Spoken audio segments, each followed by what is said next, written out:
Alright,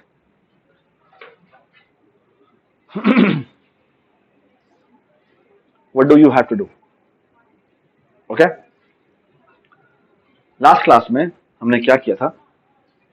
हमने ये पूरी की पूरी क्लास डायग्राम बनाई थी, जैसे हमने फिगर आउट किया था कि एक पीसी क्लास होगी, ठीक है, जिसके अंदर पीआरपीसी होगा, उसकी पोजीशन होगी, उसका कलर होगा, ठीक है।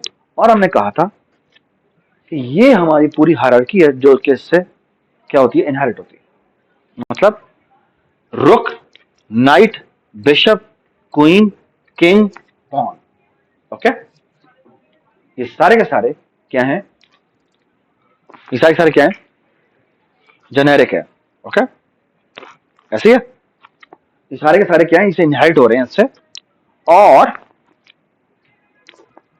ये जो फंक्शन हमने लिखा है मूव का, मूव तो सबके लिए सेम है, और वो क्या है कि जो भी तुमने एंडिंग रो एंडिंग पोजीशन दी है उस जगह क्या कर दो, अपने आप को मूव कर दो। So all it has to do is कि अपने अंदर जो पीआरपीसी रखे हुए हैं वो अपने अंदर जो इस ईआरईसी को असाइन कर देता है, ठीक है। और साथ एक और काम भी करता है, क्या? ये बोर्ड को कहता है कि अपने आप को अपडेट कर दो। ओके, ये करता है, ये बोर्ड को कहता है अपने आप को अपडेट कर दो, मतलब कि ये अपने आप को भी यहां पर क्या करेगा, इसके अंदर मूव कर देगा। तो इसलिए इसके अंदर भी फंक्शन होना चाहिए मूव का, क्योंकि जो पीस अपने अंदर मूव करता है, ठीक है, वो बोर्ड पे भी डिस्प्ले होनी चाहिए। आपको ये बात समझ में आई मैंने क्या बात की? ठीक है, तो इसके अंदर भी एक मूव का फंक्शन होना चाहिए। पहली चेंज वो ये है कि ये जो मूव है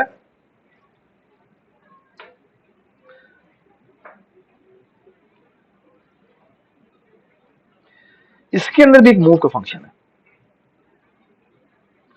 और इसको क्या पास होता है? S R, S C, E R, E C, Y. तो क्या करें? शाबाश, एस आर एस सी पे स्पेस रख दे, और लेकिन स्पेस रखने से पहले जो वहां पे पड़ा हुआ पीस है वो यहां से उठाए और वो कहां पर रख दे? ई आर ई सी पे रख दे। अच्छा, ये मूव करने को कौन कहेगा? वो पीस भी कह सकता है, या जो चेस की क्लास है जिसमें एक्चुअल मूवमेंट का कहा जाना है, तो वो कहेगा क्या? वो पीस को कहेगा अपने आप को मूव कर दो, ठीक है। साथ वो क्या करेगा? इस बोर्ड को भी कह देगा कि मूव कर दो, जिस तरह मर्जी करें आप, ठीक है। फॉलो सम कन्वेंशन, जो आपके ख्याल में ऑब्जेक्ट की इंटरेक्शन होनी चाहिए।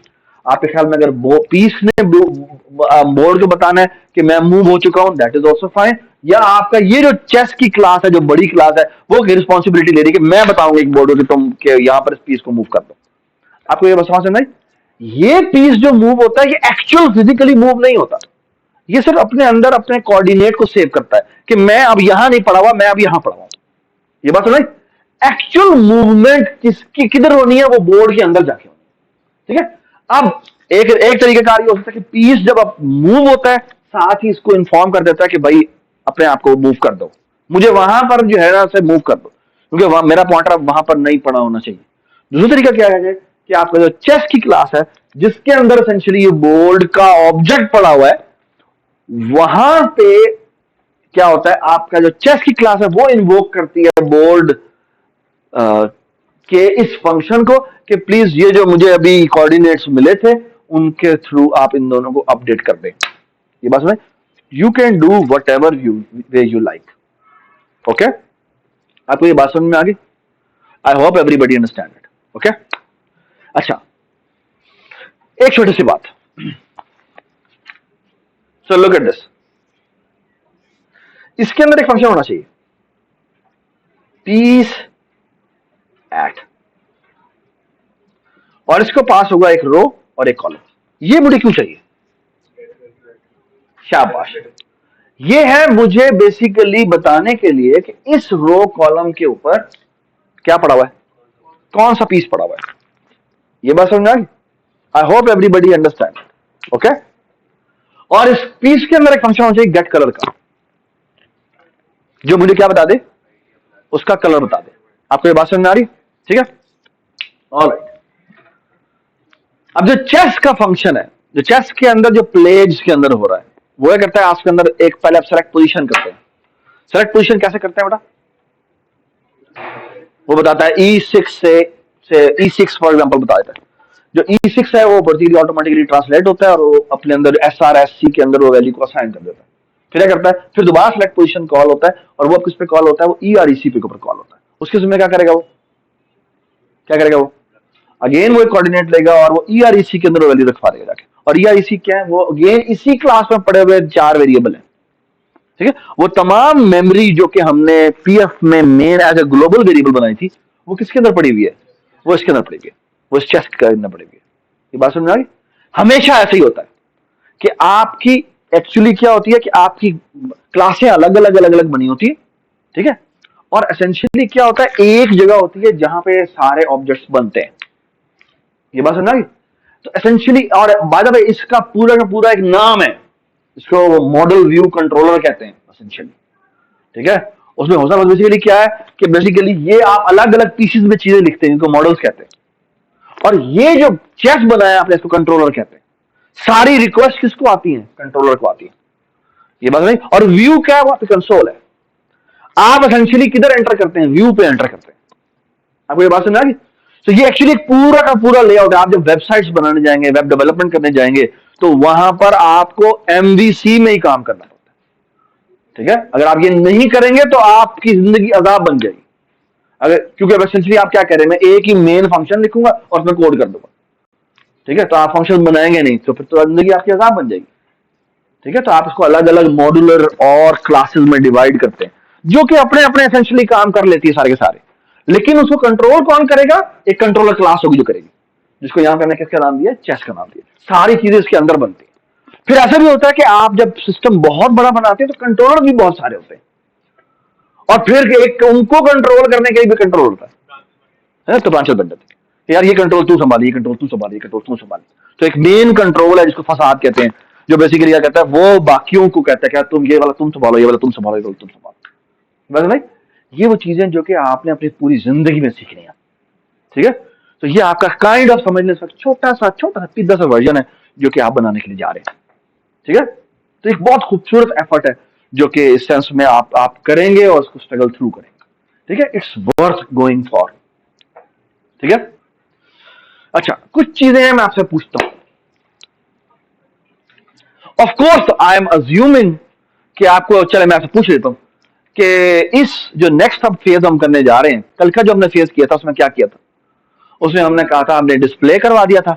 और डिस्प्ले के का फंक्शन हमने किसमें लिखा था, पीस के अंदर हमने जो प्रिंट फंक्शन है वो हमने डिफाइन नहीं किया था, और उसको कहां पे आकर रीडिफाइन किया था, यहां पर रोक, जितने भी पीसेस है उनके अंदर आकर हमने उसको डिफाइन किया था। ऐसे ही किया था ना। ठीक है, ऑलराइट।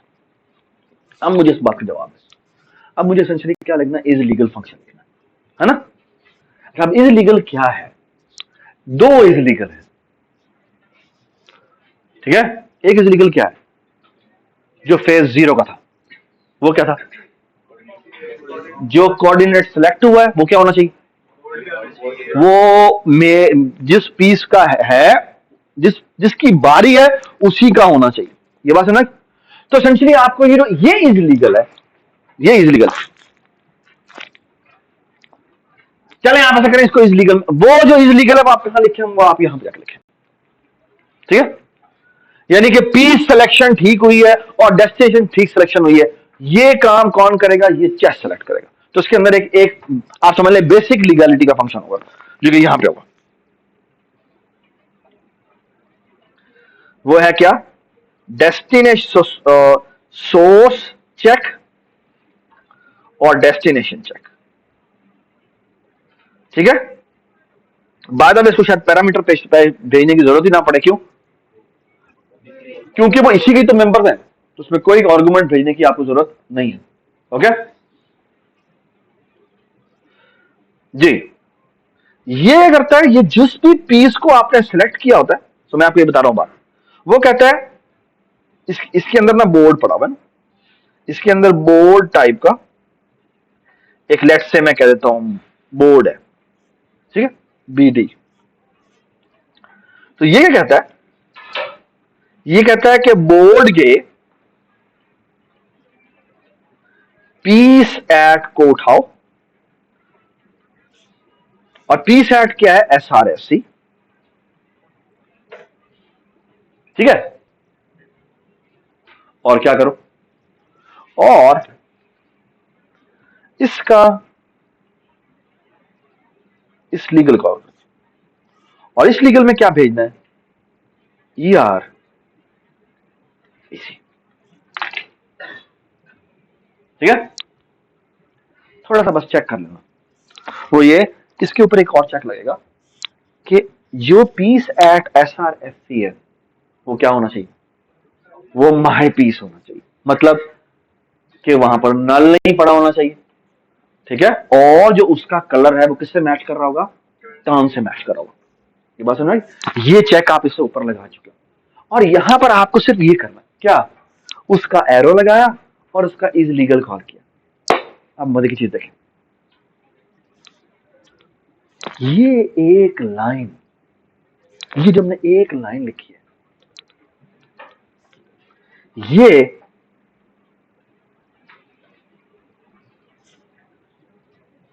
इस पूरे फंक्शन के बराबर है।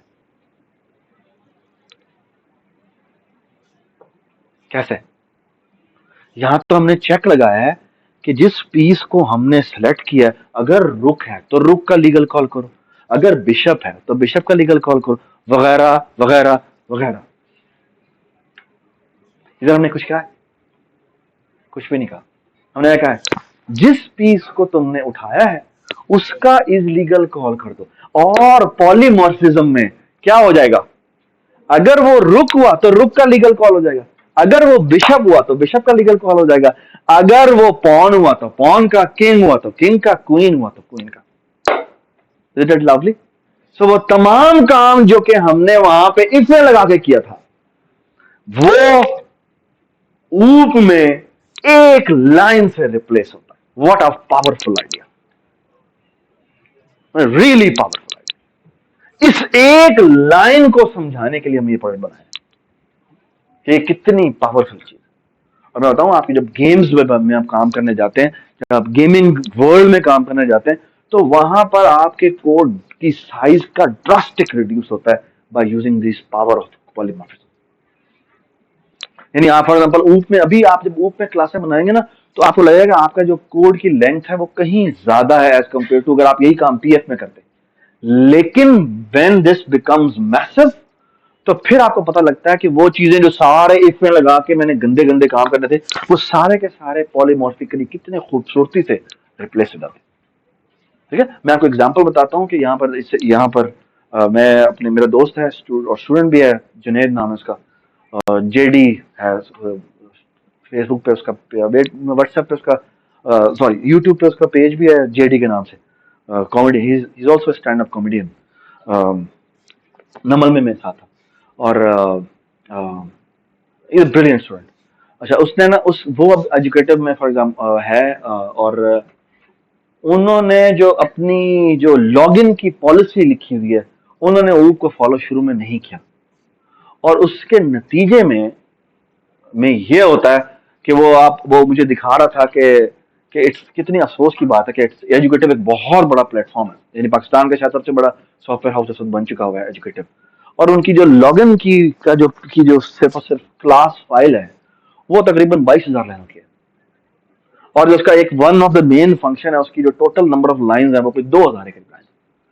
क्या मसला है, सारे चेक लगे हुए, वो काम जो कि एक लाइन से रिप्लेस हो जाना चाहिए था, अगर वो पॉलीमॉर्फिज्म और इनहेरिटेंस और क्लासेस की बेस के ऊपर किया जाता, वो हुआ ये गया कि वो इतना एक्सप्लोड होना शुरू हुआ है कि हर बंदा आता है उसको, वो कहता है यार इसको तो देख ही परेशान हो रहा था यार, इसको कैसे हैंडल करूं, वो कहता है चलो जी एक और इफ डाल देते हैं, ठीक है।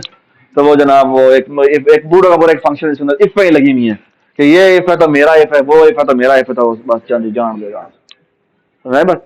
तो ये एक, तो ये मैं कह रहा हूँ कि कई दफा होता है कि जो आप छोटा सिस्टम बनाना शुरू करते हैं ना, आपको नहीं पता होता कि ये इतना बड़ा सिस्टम बन जाएगा।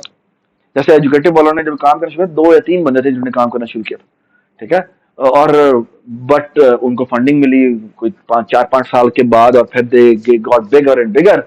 लेकिन उसका नुकसान, अब उन्होंने क्योंकि वो चीजें, वो पैचेस लगा लगा के चीजें एक्सटेंड करते गए, उससे हुआ ये कि उन्होंने कहा चलो अभी तो जान छुड़ाओ ना, जान छुड़ाओ।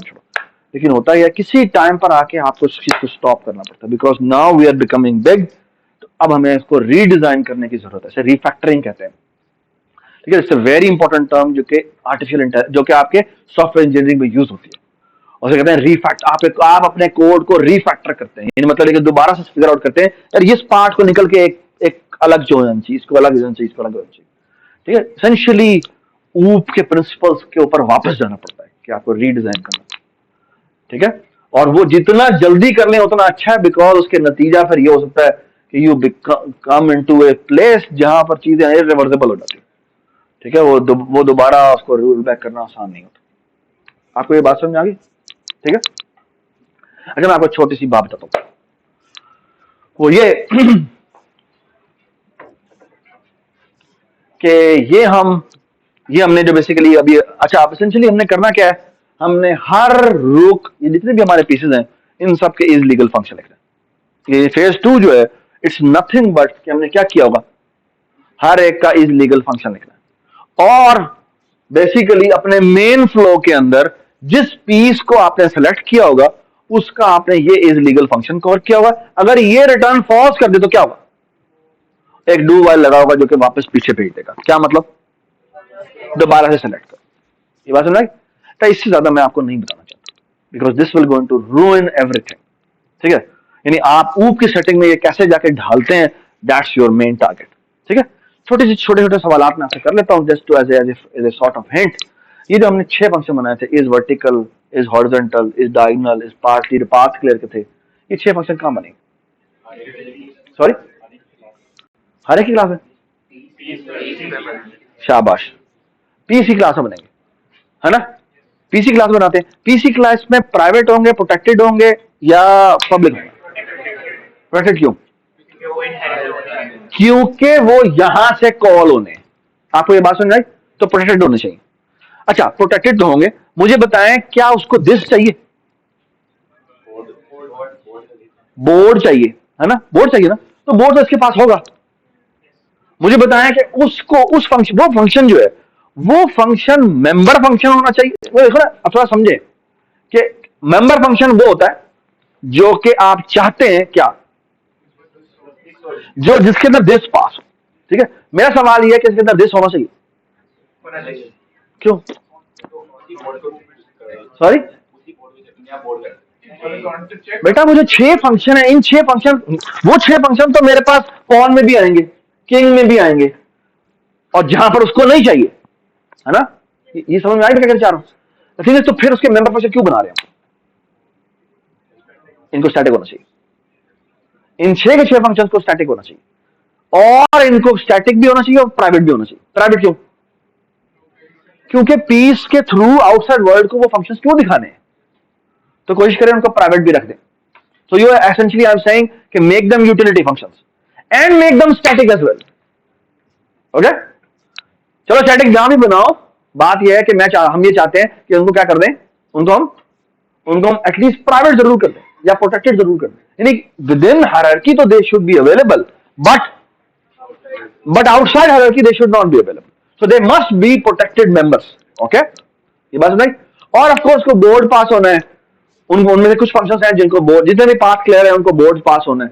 तो ठीक है, अगर आप उनको मेंबर फंक्शन रखेंगे तो उसको बोर्ड पास नहीं करना पड़ेगा और एसआरएससी नहीं भेजना पड़ेगा, वरना फिर आपको क्या करना पड़ेगा, वो क्लास के अंदर जो है वो utility function as static function होंगे, फिर आपको वो नीचे से जब आप कॉल करेंगे तो आपको वो उनको पैरामीटर सारे पास करने पड़ेंगे। ये आपको बात समझ आई मैंने क्या बात की? ठीक है, तो अगर आप उसको नहीं पास करना चाहते दैट इज ऑल्सो फाइन। ठीक है, लेकिन फिर आप थोड़ा उसको केयरफुली लिखिएगा। ठीक है, कि वो ऊपर सेटिंग में कैसे आएंगे। ठीक है, ठीक है।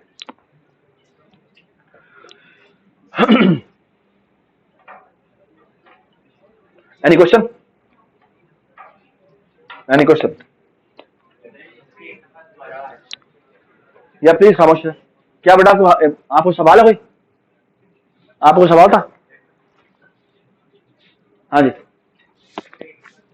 किस पे? ये वाली लाइन क्या बेटा, क्या पूछता हूं?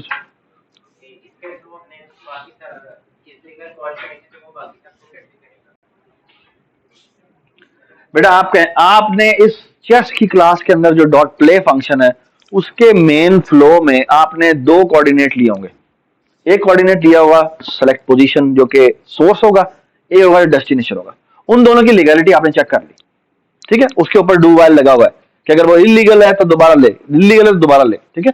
अब अगर दोनों सिलेक्शन हो गए, यानी कि उसने सोर्स भी सिलेक्ट सही कर ली, डेस्टिनेशन सिलेक्शन भी ठीक कर ली, आप क्या करना चाहिए? आप उसने एक्चुअली लीगैलिटी चेक करनी है ना, तो क्या होना चाहिए?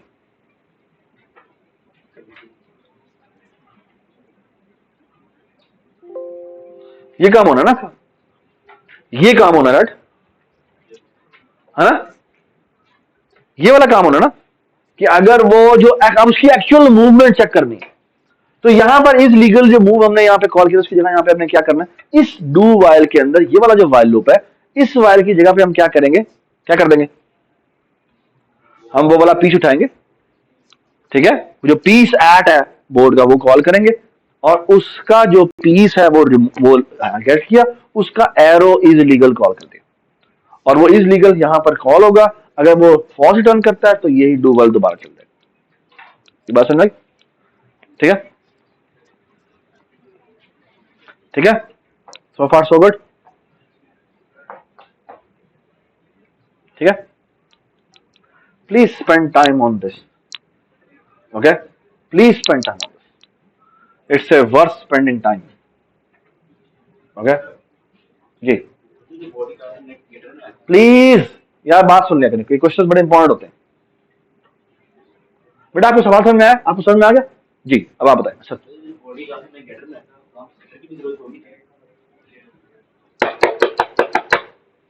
सवाल क्या है यार, आप बताएं सवाल क्या किया, कैप ब्लैक कैप, क्या सवाल किया, जोर से बोलो।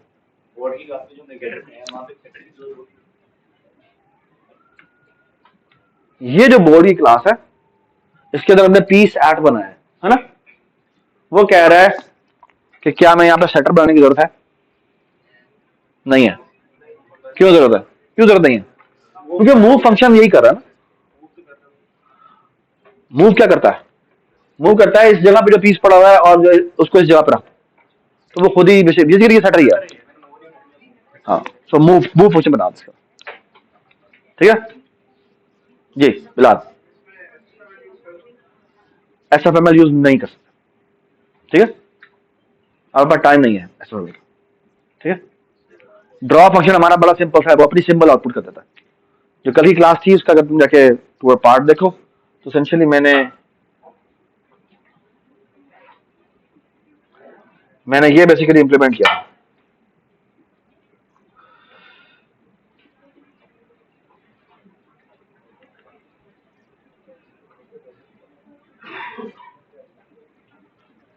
हाँ मैं ये नहीं दिखा रहा हूँ, ठीक है जी। जो हमारे हॉरिजॉन्टल डायगोनल वगैरह चेक करने के हर लूप नाइट वगैरह क्या रहता है, उनमें हम एक एसआर और स्टार्टिंग और एंडिंग भेजते हैं। तो अगर हम इनको मेंबर फंक्शंस बना दें तो जो पीस का जो प्राइवेट मेंबर्स होंगे पीआरपी, वो सब अवेलेबल होंगे, हाँ जी, तो फिर आपको आर्गुमेंट कम भेजने पड़ेंगे, हाँ जी, है ना, बिल्कुल ठीक।